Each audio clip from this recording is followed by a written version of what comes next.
ಎಲ್ಲರಿಗೂ ನಮಸ್ಕಾರ. ನನ್ನ ಯೂಟ್ಯೂಬ್ ಚಾನಲ್ಗೆ ಸ್ವಾಗತ. ಇಂದಿನ ವಿಡಿಯೋದಲ್ಲಿ ನಾನು ರವಿ ನಾಯ್ಕಾಪು ಇವರು ಬರೆದಂತಹ ಸ್ನೇಹ ಗಂಗೆ ಅನ್ನುವಂತಹ ಲೇಖನದ ಪ್ರಶ್ನೋತ್ತರವನ್ನು ಹಾಕ್ತಾ ಇದ್ದೇನೆ ವಿದ್ಯಾರ್ಥಿಗಳೇ. ಮೊದಲಿಗೆ ನಾವು ರವಿ ನಾಯ್ಕಾಪು ಇವರ ಪರಿಚಯವನ್ನು ಮಾಡ್ತಾ ಹೋಗೋಣ. ಪತ್ರಕರ್ತರಾಗಿ, ಲೇಖಕರಾಗಿ, ಸಂಘಟಕರಾಗಿ, ಕನ್ನಡ ಕಾರ್ಯಕ್ರಮ ನಿರೂಪಕರಾದಂತಹ ರವಿ ನಾಯ್ಕಾಪು ಇವರು ಕೇರಳದ ಕಾಸರಗೋಡಿನ ಕುಂಬಳೆ ಸಮೀಪದ ನಾಯ್ಕಾಪು ನಾರಾಯಣಮಂಗಲ ಇಲ್ಲಿನ ನಿವಾಸಿಯಾಗಿದ್ದಾರೆ. ಇವರು ನವೆಂಬರ್ 11, 1977ರಲ್ಲಿ ಜನಿಸಿದ್ದಾರೆ. ತಮ್ಮ ಶಿಕ್ಷಣವನ್ನು ಕುಂಬಳೆಯಲ್ಲಿ ಪೂರೈಸಿ ಕಾಸರಗೋಡಿನ ಸರ್ಕಾರಿ ಕಾಲೇಜಿನಲ್ಲಿ ಪದವಿ ಶಿಕ್ಷಣವನ್ನು ಪಡೆದವರು. ಮಾತೃಭಾಷೆ ಇವರದು ಮಲಯಾಳಿ ಆದರೂ ಕೂಡ ಕನ್ನಡ ಭಾಷೆಯ ಮೇಲೆ ಅಪಾರ ಅಭಿಮಾನವನ್ನು ಹೊಂದಿರುವಂತಹ ರವಿ ನಾಯ್ಕಾಪು ಇವರು ಎರಡೂ ಭಾಷೆಗಳಲ್ಲಿ ಕೂಡ ಪಾಂಡಿತ್ಯವನ್ನು ಪಡೆದಿದ್ದಾರೆ. ಇವರು ಅನೇಕ ಕೃತಿಗಳನ್ನು ಬರೆದಿದ್ದಾರೆ.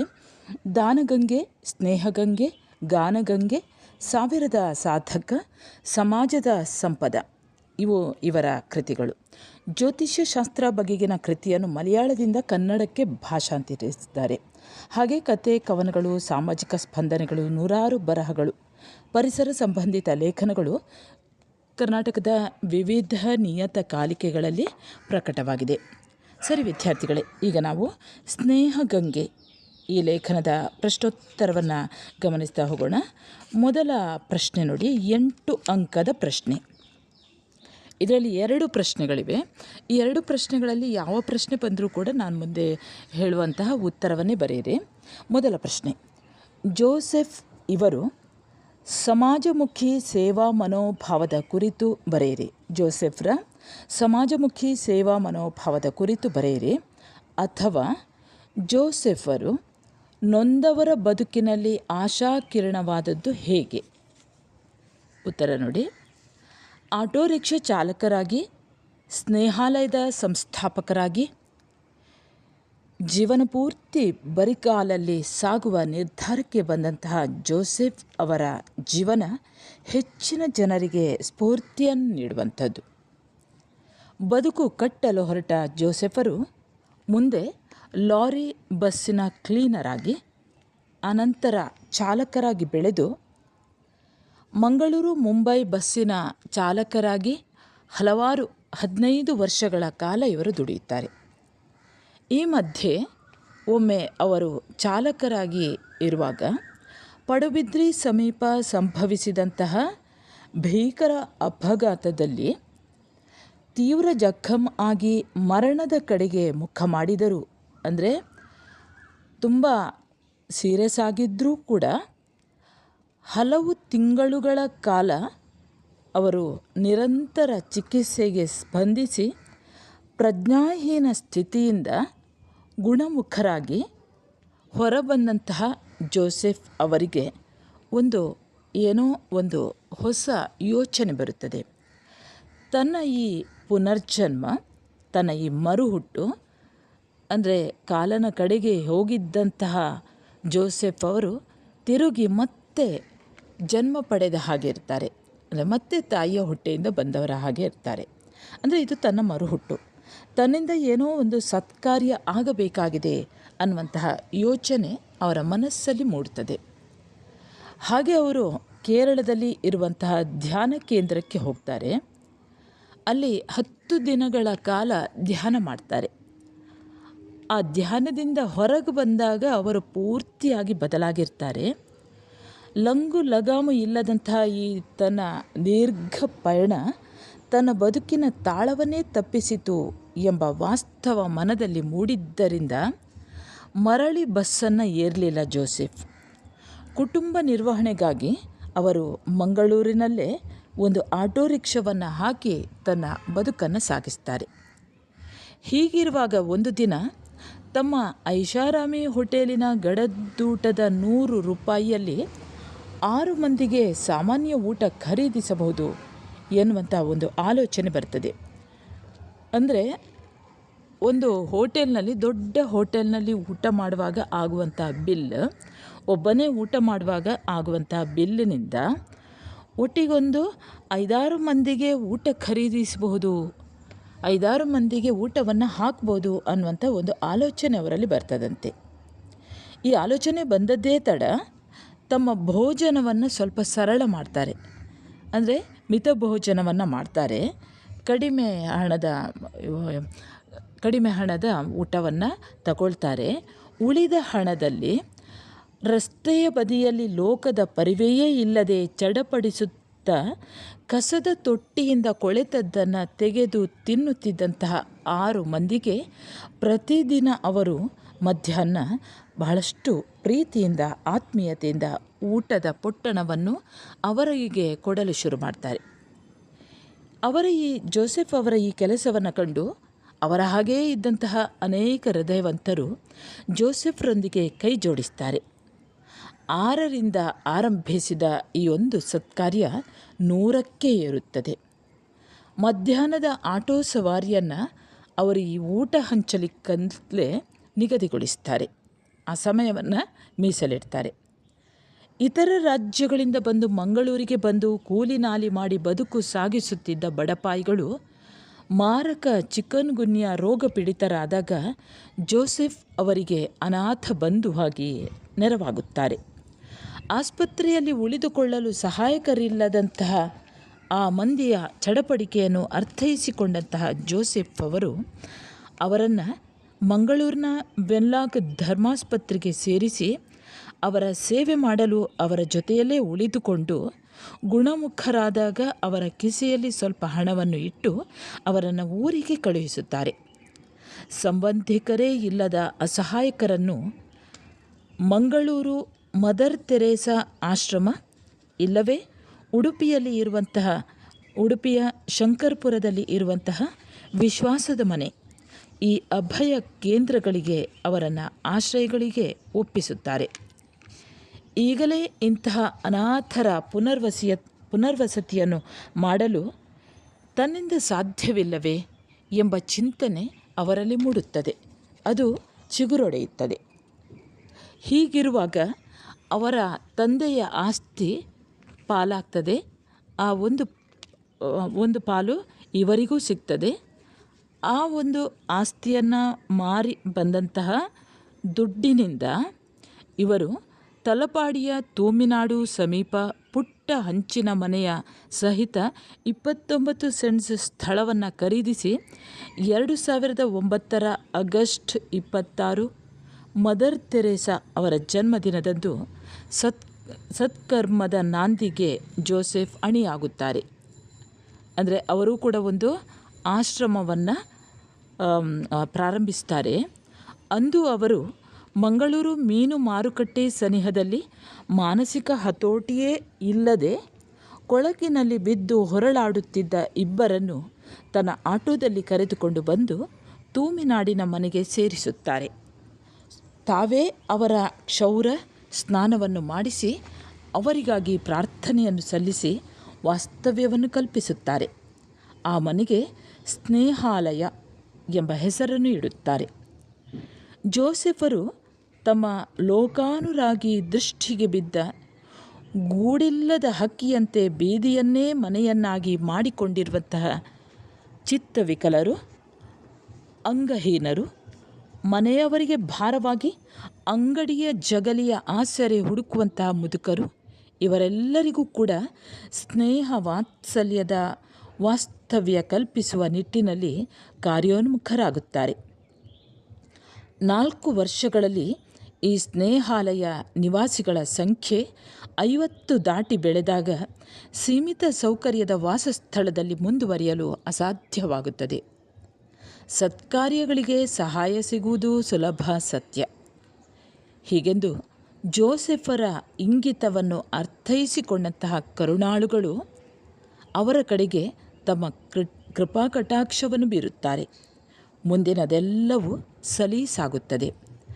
ಹಾಗೆ ಪಾವೂರು ಬಾಚಳಿಕೆಯಲ್ಲಿ 50 ಸೆಂಟ್ಸ್ ಸ್ಥಳವನ್ನು ಖರೀದಿಸಿ ಸುಸಜ್ಜಿತ ಕಟ್ಟಡವನ್ನು ನಿರ್ಮಿಸಿ ಮೊದಲಿದ್ದ ಸ್ನೇಹಾಲಯವನ್ನು ಇಲ್ಲಿಗೆ ಅವರು ಸ್ಥಳಾಂತರಿಸುತ್ತಾರೆ. ಅಷ್ಟರಲ್ಲಿ ಅವರು ಕೇರಳ ಸರ್ಕಾರಕ್ಕೆ ಒಂದು ಮನವಿಯನ್ನು ಸಲ್ಲಿಸಿದರು. ಆ ಅರ್ಜಿಯೂ ಕೂಡ ಪುರಸ್ಕೃತವಾಗಿ ಮಾನಸಿಕ ಅಸ್ವಸ್ಥರ ಪುನಶ್ಚೇತನ ಕೇಂದ್ರವಾಗಿ ಸ್ನೇಹಾಲಯಕ್ಕೆ ಮಾನ್ಯತೆ ದೊರೆಯುತ್ತದೆ. ನೇಮಕವಾಗುವಂಥ ಸಿಬ್ಬಂದಿಗಳಿಗೆ ಮಾಸಿಕ ವೇತನವನ್ನು ನೀಡಲು ಕೇರಳ ಸರ್ಕಾರ ಒಪ್ಪಿಕೊಳ್ಳುತ್ತದೆ. ಹೀಗೆ ಹಂತ ಹಂತವಾಗಿ ಬೆಳೆದು ಬಂದ ಸ್ನೇಹಾಲಯ ಇಂದು ಹೆಮ್ಮರವಾಗಿ ಬೆಳೆದು ನಿಂತು ಸಮಾಜಮುಖಿ ಕಾರ್ಯಕ್ಕೆ ವಿನಿಯೋಗವಾಗುತ್ತದೆ. ಇದು ಜೋಸೆಫ್ರ ಸಮಾಜಮುಖಿ ಮನೋಧರ್ಮದ ಸತ್ಫಲದ ಪ್ರತೀಕವಾಗಿದೆ.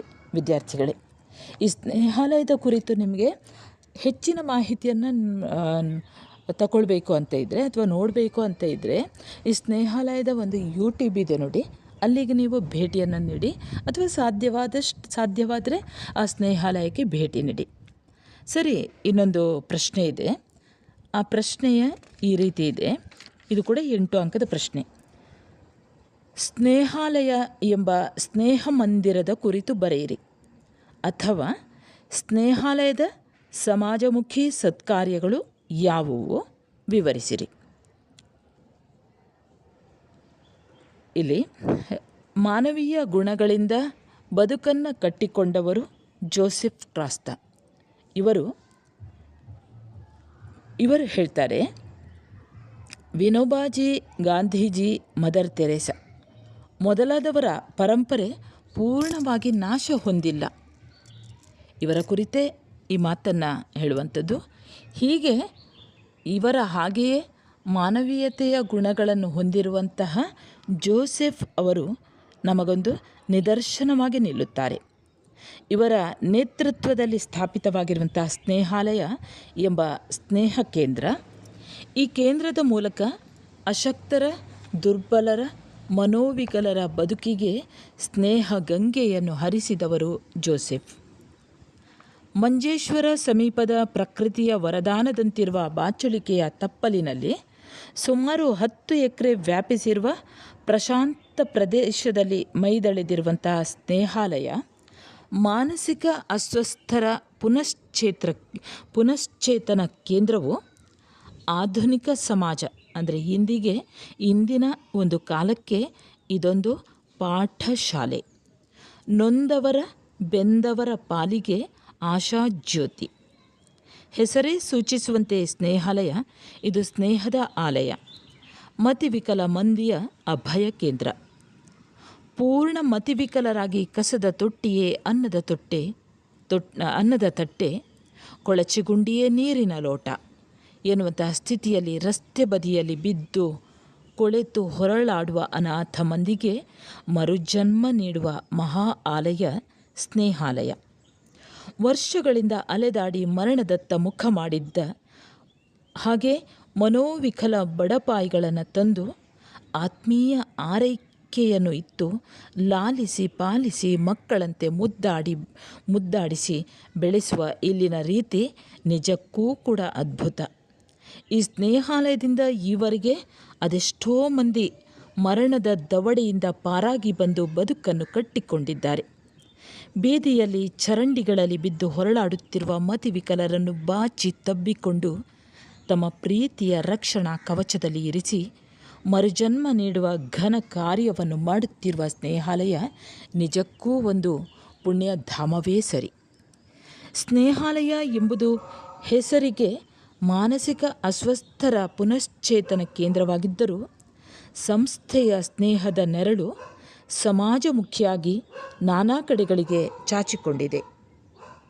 ಇವಿಷ್ಟೇ ಅಲ್ಲದೆ ಸ್ನೇಹಾಲಯ ಮನ್ನಾ ಎಂಬ ಅನ್ನ ಯೋಜನೆ ಇಂದು ಮಂಗಳೂರಿನ ವೆನ್ಲಾಕ್ ಸರ್ಕಾರಿ ಆಸ್ಪತ್ರೆಯಲ್ಲಿ ದಾಖಲಾಗುವ 700ರಷ್ಟು ಬಡ ರೋಗಿಗಳಿಗೆ ಮಧ್ಯಾಹ್ನದ ಊಟ ವಿತರಿಸುವಂತಹ ಕಾರ್ಯವನ್ನೂ ಕೂಡ ಮಾಡುತ್ತಿದೆ.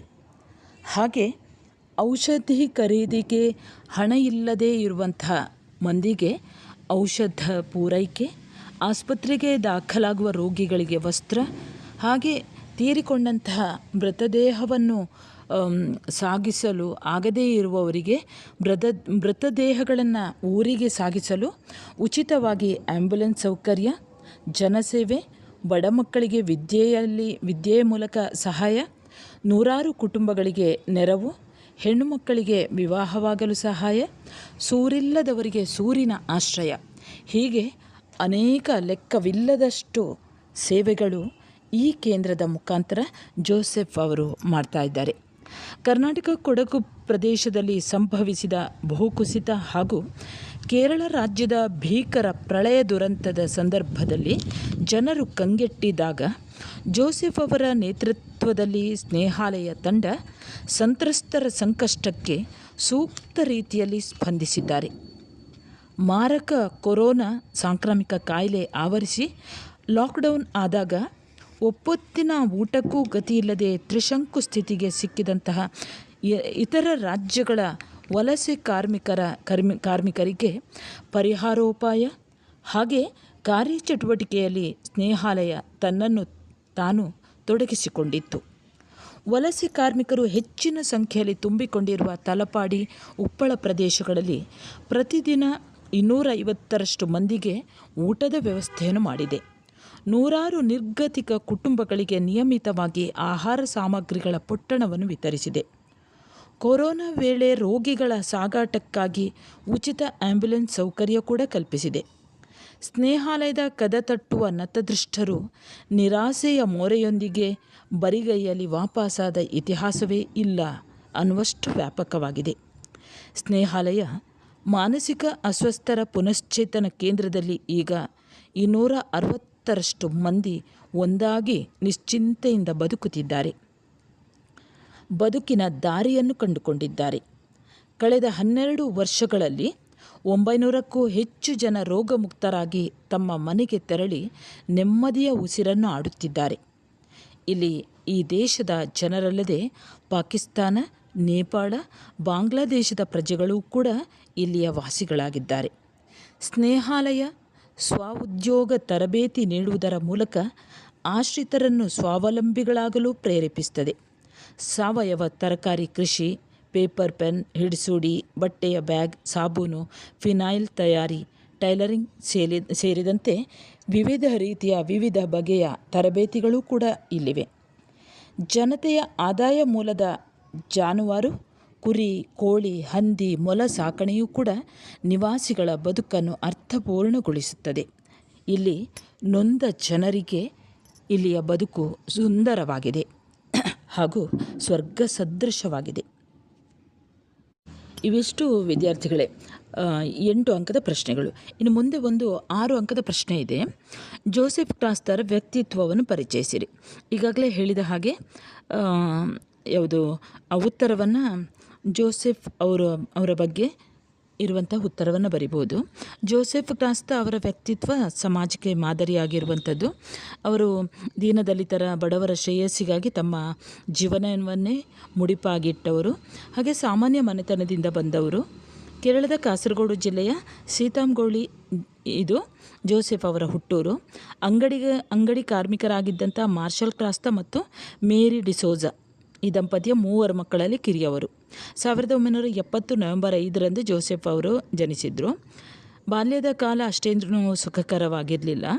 ಕುಟುಂಬ ನಿರ್ವಹಣೆಯ ಮೂಲ ಆದಾಯ ತಂದೆಯ ದುಡಿಮೆ ಮಾತ್ರ ಆಗಿತ್ತು. ಹಾಗಾಗಿ ಅವರು ಕಾಲೇಜು ವ್ಯಾಸಂಗವನ್ನು ಅರ್ಧಕ್ಕೆ ಕೈ ಬಿಟ್ಟಿದ್ದರು. ಅಪ್ಪನಿಗೆ ಹೆಗಲು ಕೊಟ್ಟು ದುಡಿಯಲು ಶುರು ಮಾಡಿದರು. ಎಳವೆಯಲ್ಲೇ ದುಡಿಯಲು ಶುರು ಮಾಡಿದರು. ಬಾಲ್ಯದಲ್ಲಿ ಸ್ವಲ್ಪ ತುಂಟನಾಗಿದ್ದರೂ ಕೂಡ ಎಳೆಹರೆಯದಲ್ಲಿ ಮಾನವೀಯತೆಯನ್ನು ಮೈಗೂಡಿಸಿಕೊಂಡಂತಹ ಜೋಸೆಫ್ ಸಮಾಜದಲ್ಲಿ ಇರುವಂತಹ ಕೆಳಸ್ತರದಲ್ಲಿರುವವರನ್ನು ತಮ್ಮ ಮನೆಯೊಳಗೆ ಕರೆಸಿ ಉಣಬಡಿಸುವ ಸಂತೋಷ ಹೊಂದ್ತಾ ಇದ್ರಂತೆ. ಹೀಗೆ ತಂದೆಯ ಸದ್ಗುಣಗಳನ್ನು ಕೂಡ ಮೈಗೂಡಿಸಿಕೊಂಡು ಸಮಾಜಮುಖಿ ಕೆಲಸಗಳನ್ನು ಮಾಡ್ತಾ ಇದ್ದದ್ದೇ ಇವರದ್ದು ದೊಡ್ಡ ಸಾಧನೆ. ಬದುಕನ್ನು ಕಟ್ಟಲು ಅವರು ಲಾರಿಯ ಬಸ್ಸಿನ ಕ್ಲೀನರ್ ಆಗಿ, ಚಾಲಕರಾಗಿ, ಹಾಗೆ ಮಂಗಳೂರು ಮುಂಬೈ ಬಸ್ಸಿನ ಸಾರಥಿಯಾಗಿ ಅಂದರೆ ಚಾಲಕರಾಗಿ 15 ವರ್ಷಗಳ ಕಾಲ ದುಡಿತಾರೆ. ಹೀಗೆ ಕೊನೆಗೆ ಅವರು ತಮ್ಮ ಬದುಕನ್ನು ಸಮಾಜ ಸೇವೆಗೆಂದೇ ಅವರು ಮುಡಿಪಾಗಿಟ್ಟರು ಅನ್ನುವಂಥದ್ದು ಉತ್ತರ. ಹಾಗೆ ಸ್ವಲ್ಪ ಟೆಕ್ಸ್ಟ್ ಬುಕ್ಕನ್ನು ಓದಿಕೊಂಡು ಸ್ವಲ್ಪ ಸೇರಿಸಿ ಬರೆಯಿರಿ. ಇಷ್ಟು ನಾನು ಹೇಳಿದಂತಹ ಉತ್ತರ ಸಾಕಿಷ್ಟೇ. ಇನ್ನು ಟಿಪ್ಪಣಿ ಸ್ನೇಹಗಂಗೆ ಅನ್ನುವಂಥದ್ದು ಇಲ್ಲಿ ಆ ಸ್ನೇಹಾಲಯದ ಕುರಿತು ಬರೆಯುವಂಥದ್ದು. ಸಂಕ್ಷಿಪ್ತವಾಗಿ ಬರೆಯಿರಿ, ಟಿಪ್ಪಣಿ ಬರೆಯಿರಿ. ಇನ್ನು 1 ಅಂಕದ ಪ್ರಶ್ನೋತ್ತರಗಳು ಹೀಗಿವೆ ವಿದ್ಯಾರ್ಥಿಗಳೇ. ಸ್ನೇಹಗಂಗೆ ಲೇಖನದ ಕರ್ತೃ ಯಾರು? ಉತ್ತರ ರವಿ ನಾಯ್ಕಾಪು. 2ನೇ ಪ್ರಶ್ನೆ, ಈ ಲೇಖನದ ತಿರುಳು ಏನು? ಜೋಸೆಫ್ ಕ್ರಾಸ್ತ ಅವರ ಸಮಾಜಮುಖಿ ಸಾಧನೆಗಳನ್ನು ಪ್ರತಿಪಾದಿಸುವುದು. ಇನ್ನು ಮೂರನೇ ಪ್ರಶ್ನೆ, ಮಾನವೀಯತೆ ಎಂದರೇನು? ಉತ್ತರ, ಮನುಷ್ಯನನ್ನು ಪೂರ್ಣತೆಗೆ ಏರಿಸುವುದೇ ಮಾನವೀಯತೆ. ನಾಲ್ಕನೇ ಪ್ರಶ್ನೆ, ಸ್ನೇಹಾಲಯದ ಸ್ಥಾಪಕರು ಯಾರು? ಉತ್ತರ, ಜೋಸೆಫ್ ಕ್ರಾಸ್ತಾ. ಐದನೇ ಪ್ರಶ್ನೆ, ಜೋಸೆಫ್ ಕ್ರಾಸ್ತಾ ಅವರ ಹುಟ್ಟೂರು ಯಾವುದು? ಉತ್ತರ, ಕೇರಳದ ಕಾಸರಗೋಡು ಜಿಲ್ಲೆಯ ಸೀತಾಂಗೋಳಿ. ಆರನೇ ಪ್ರಶ್ನೆ, ಜೋಸೆಫ್ ಕ್ರಾಸ್ತಾ ಜನಿಸಿದ್ದು ಯಾವಾಗ? ಉತ್ತರ, 1870 ನವೆಂಬರ್ 5. ಏಳನೇ ಪ್ರಶ್ನೆ, ಜೋಸೆಫ್ ಕ್ರಾಸ್ತಾ ಇವರ ತಂದೆ ತಾಯಿ ಯಾರು? ಉತ್ತರ, ತಂದೆ ಮಾರ್ಷಲ್ ಕ್ರಾಸ್ತಾ, ತಾಯಿ ಮೇರಿ ಡಿಸೋಜಾ. ಎಂಟನೇ ಪ್ರಶ್ನೆ, ಜೋಸೆಫ್ ಕ್ರಾಸ್ತಾ ಅವರಿಗೆ ಸಮಾಜಮುಖಿ ಮನೋಭಾವದ ಆಲೋಚನೆ ಮಾಡಿದ್ದು ಯಾವಾಗ? ಉತ್ತರ, 2006ರಲ್ಲಿ. ಒಂಬತ್ತನೇ ಪ್ರಶ್ನೆ, ಜೋಸೆಫ್ ಕ್ರಾಸ್ತಾ ಸ್ನೇಹಾಲಯದ ಶಂಕುಸ್ಥಾಪನೆ ಮಾಡಿದ್ದು ಯಾವಾಗ? ಉತ್ತರ, 2009 ಆಗಸ್ಟ್ 29 ಮದರ್ ತೆರೇಸಾ ಅವರ ಜನ್ಮದಿನದಂದು. ಹತ್ತನೇ ಪ್ರಶ್ನೆ, ಸ್ನೇಹಾಲಯ ಸ್ಥಾಪನೆಯಾದದ್ದು ಎಲ್ಲಿ? ಉತ್ತರ, ಕೇರಳದ ಮಂಜೇಶ್ವರದ ಬಾಚಳಿಕೆಯಲ್ಲಿ. ಸರಿ ವಿದ್ಯಾರ್ಥಿಗಳೇ, ಇಲ್ಲಿಗೆ ಸ್ನೇಹಗಂಗೆ ಈ ಲೇಖನದ ಪ್ರಶ್ನೋತ್ತರ ಮುಕ್ತಾಯವಾಗ್ತದೆ. ವಿದ್ಯಾರ್ಥಿಗಳೇ, ನೀವು ನನ್ನ ಚಾನೆಲ್ಗೆ ಹೊಸಬರಾಗಿದ್ದಲ್ಲಿ ಸಬ್ಸ್ಕ್ರೈಬ್ ಮಾಡುವುದನ್ನು ಮರೆಯದಿರಿ. ಹಾಗೆ ಒಂದು ಲೈಕ್ ಕೊಡಿ, ಕಮೆಂಟ್ ಮಾಡಿ. ನಿಮ್ಮ ಕನ್ನಡ ಪಠ್ಯ ಪುಸ್ತಕಕ್ಕೆ ಸಂಬಂಧಿಸಿದ ಹಾಗೆ ಅನೇಕ ವಿಡಿಯೋಗಳನ್ನು ಹಾಕಿದ್ದೇನೆ, ಇನ್ನು ಮುಂದೆಯೂ ಕೂಡ ಹಾಕ್ತೇನೆ. ವಿದ್ಯಾರ್ಥಿಗಳೇ, ಮುಂದೆ ಇನ್ನೊಂದು ಹೊಸ ಪಾಠದೊಂದಿಗೆ ಮತ್ತೆ ಬರುತ್ತೇನೆ. ಅಲ್ಲಿಯವರೆಗೆ ನಮಸ್ಕಾರ.